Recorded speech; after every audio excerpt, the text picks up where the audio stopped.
ابن ابی الحدید معتزلی نے اپنے مقدمہ نہج البلاغہ میں لکھا کہ حضرت عمر نے یہ اعلان کیا تھا کہ اگر مسجد میں علی موجود ہوں تو خبردار کوئی فتویٰ نہ دے، وہ ذلیل ہو جائے گا۔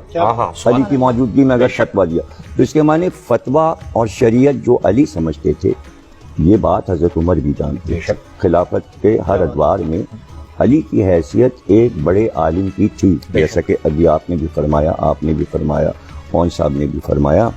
تو ان چیزوں کو ہمیں بار بار بیان کرنا چاہیے۔ تو اب علی کو بھی عالمین کا ہونا چاہیے۔ تو اب اگر مولا کائنات کہہ دیا تو اس میں کون سے شرک ہو گیا، کون سی مصیبت آفت آ گئی؟ اب مولا کے معنی ولی ہیں، اب ولی کے معنی اگر 18 معنی ہیں تو 18 معنی میں سے 17 معنی رد ہو جائیں گے، اس لیے کہ اللہ خود اپنے کو ولی کہہ رہا ہے، میں ولی، رسول ولی، اور وہ تیسرا ولی ہے جو رکوع میں زکوٰۃ دے رہا ہے۔ تو اللہ جب ولی ہے تو اب 17 معنی ولی کے نہیں ہوں گے، ایک ہی معنی ہوں گے۔ جو اللہ کے لیے ولی ہوگا وہی رسول کے لیے ولی معنی ہوں گے اور وہی علی کے لیے ہوں گے۔ تو اگر عالمین کا رب اللہ ہے، عالمین کے نبی رسول ہیں، تو پھر ولی بھی عالمین کے لیے کہ وہ عالمین کی باتیں بتائے۔ اور یہ دعوت صرف حضرت علی نے کیا ہے کہ سلونی، مجھ سے پوچھو، میں ازل سے ابد تک کی باتیں بتاؤں، میں زمین کے راستوں کی طرح آسمان کے راستوں سے واقف ہوں، اور جو میں بتا سکتا ہوں اس سے پہلے کہ میں تم میں نہ رہوں پوچھ لو۔ ایسی دعوت تو کسی نے نہیں دی۔ اب جتنا جس کا ظرف اور حوصلہ تھا اس نے پوچھا، اور جتنا پوچھا اسی سے وہ علم علی کا سب کاغذ سے آ گیا، لوگوں نے محفوظ کیا۔ اور جہاں بھی علم کی یہ خاصیت ہے کہ علم پسند دنیا کے کسی کونے میں ہو، وہ کھنچ کے وہاں پہنچ جاتا ہے۔ تو جب علی نے مسجد کوفہ کو علم کا مرکز بنایا تو یونان کا عالم بھی آ گیا، ایران کا عالم بھی آ گیا، روم کا عالم بھی آ گیا۔ جہاں جہاں علم تھا وہ بھاگ کر دوڑ کر وہاں آ گیا، اور پھر اس نے اپنے ظرف اور اپنے علم کے مطابق علی سے پوچھا۔ اور آج وہ علم اتنا ہے کہ اب آپ کو دیکھیں کہ نہج البلاغہ کو 23 جلدوں میں شرح کے ساتھ ابن ابی الحدید معتزلی میں 200-250 جلدیں علی کی سوانح حیات پر عربی فارسی میں لکھ دی گئی ہیں۔ یعنی میری تو الماری اوپر سے نیچے تک جو ہے نا کمرہ بھرا ہوا ہے مولا علی، مولا علی۔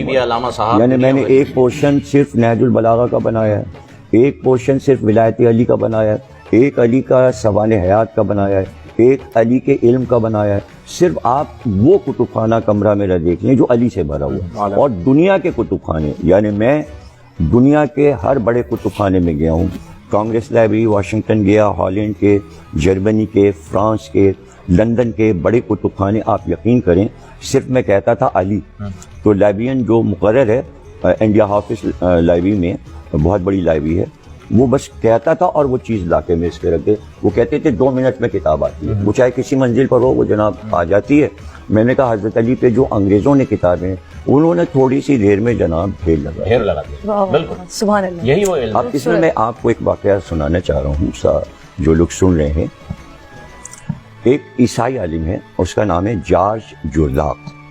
ابھی عدل پہ بات کر رہے تھے مولانا، تو اس وقت مجھے یہ بات یاد آئی۔ تو جارج جرداق نے ایک کتاب لکھی حضرت علی پر، اور اس کا نام اردو میں ترجمہ میں بتا رہا ہوں، ندائے عدالت انسانیہ۔ ابھی مولانا نے حضرت عمر کا ایک واقعہ سنایا کہ وہ صرف اسلام کے فیصلہ کرنے والے نہیں بلکہ کائنات کے ہیں۔ بے شک۔ تو اس نے یہ لکھا کہ علی عدالت انسانی کے فیصلہ کرنے والے، یعنی آواز آ رہی ہے انسانی عدالت میں علی علی، وہ اس نے لکھا۔ وہ پبلشر کے پاس چھاپنے کے لیے لے گیا، تو اس نے کہا بھائی کاہے پہ لکھا؟ اس نے کہا حضرت علی کا نہیں تو مسلمانوں کے خلیفہ اور امام ہیں، ہم کیوں چھاپیں؟ عیسائی پبلشر نے کہا۔ تو وہ کئی جگہ گیا اور کتاب نہیں چھپ پائی۔ تو وہ جس چرچ میں جایا کرتا تھا وہاں جا کے بیٹھ گیا اور اداس ہو گیا۔ اتنی دیر میں پادری چرچ کا باہر نکلا، اس نے کہا جارج جرداق بہت تم اداس بیٹھے ہو۔ تو اس نے کہا میں نے کتاب لکھی تھی، کوئی چھاپنے کو تیار نہیں ہے۔ تو پادری نے کہا کس موضوع پہ لکھی ہے؟ اس نے کہا میں نے حضرت علی پہ کتاب لکھی ہے۔ تو پادری نے کہا تم نے حضرت علی پہ کیوں لکھی کتاب؟ اس نے کہا میں نے جب کتابیں دیکھی تو میں نے دیکھا کہ عیسائیوں پر علی کے کچھ احسانات ہیں، میں نے اس احسان کو اتارنے کے لیے علی پر کتاب لکھی ہے۔ تو کہا سب نے منع کر دیا؟ کہاں؟ وہ اندر گیا اور کچھ پیسے لے کے آیا اور اس نے کہا بھائی یہ چرچ کے پیسے ہیں، اس سے تم کتاب چھاپ لو، جب تمہاری کتاب بک جائے تو تم چرچ کے پیسے واپس کر دینا، لیکن کتاب چھاپو گے۔ اس کی کتاب چھپی، 123 ایڈیشن اس کے کتاب کے آئے، پھر اس کا ترجمہ جرمنی میں ہوا، پھر فرینچ میں ہوا، پھر ایران میں ہوا، عربی میں اس کا ترجمہ بار بار ہوا، اور اس کے بعد جب عراق کتاب پہنچی تو اس دور میں آیت اللہ محسن حکیم صاحب تھے، انہوں نے اپنے طلباء سے کہا کہ اگر تمہارے کو پیسے نہیں ہیں تو کپڑے بیچو اپنے اور یہ کتاب خرید کے پڑھو۔ اس کا صرف ایک جملہ پہلے باب کا میں سنا رہا ہوں۔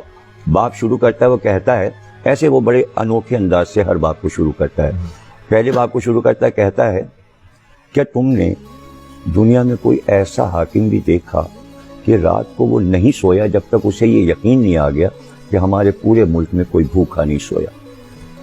کیا ایسا عالم دیکھا؟ اس طرح وہ شروع کرتا ہے۔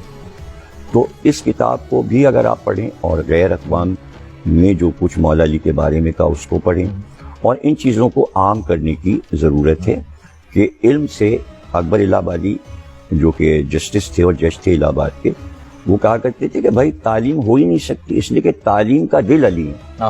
جب آپ تعلیم لکھیں گے بیچ میں علی لکھا ہے، تے عین لام یہ میم، تے اور میم کے بیچ میں علی لکھا ہے، تو جہاں آپ تعلیم لکھیں گے بیچ میں علی، تو وہ کہتے تھے کہ تعلیم کا دل علی ہے، علی کے بغیر علم نہیں۔